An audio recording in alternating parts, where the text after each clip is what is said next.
surprised to hear that figure from Suella Braverman, that 3/4 of MI5's time is spent still investigating Islamic terrorism?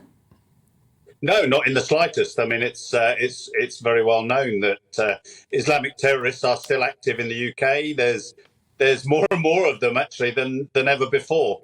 And of course, we've also got people being released from prison who are actually convicted terrorists. So the problem is there, has always been there, and it will continue to be there.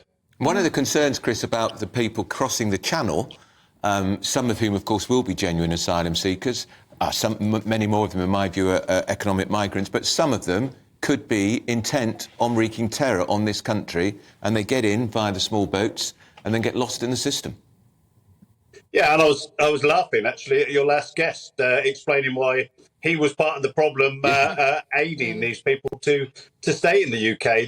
The simple fact is, many of the people we know come over are economic migrants, and some of them will be hardened terrorists who are being infiltrated into our communities, and this is an issue. And I would ask people that are helping this to go on and accepting people coming over, as how many terrorists would you accept to come over, because we know they've done that.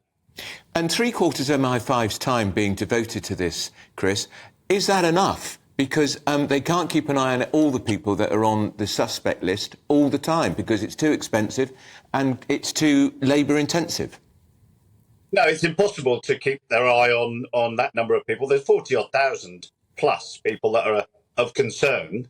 Now, 40,000 people, you couldn't really keep your eye on more than half a dozen.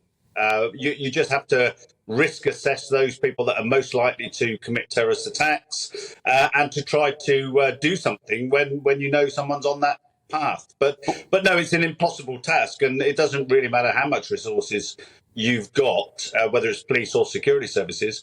There will be times where ones get through and terrorists get through, and of course we all suffer. 40,000 is a huge figure. It's a shocking figure. It's a packed football stadium on a Saturday afternoon.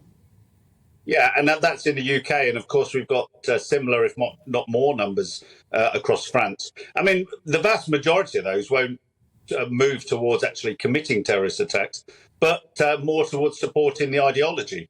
And that's one of the major issues, is that people go from being a supporter of the ideology through to doing a terrorist attack very quickly. So the security services get very little time to interject in someone that's on that path.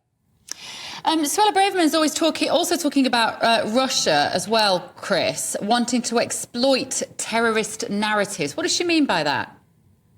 Well, of course, any disruption in a country that's effectively, whether you like it or not, in some kind of a war with Russia, they will be able to fund and help and assist those people that want to go towards terrorist attacks, simply because it will disrupt this country, and that's what they're all about. And of course, this is just one of the issues and one of the countries that are doing this kind of stuff.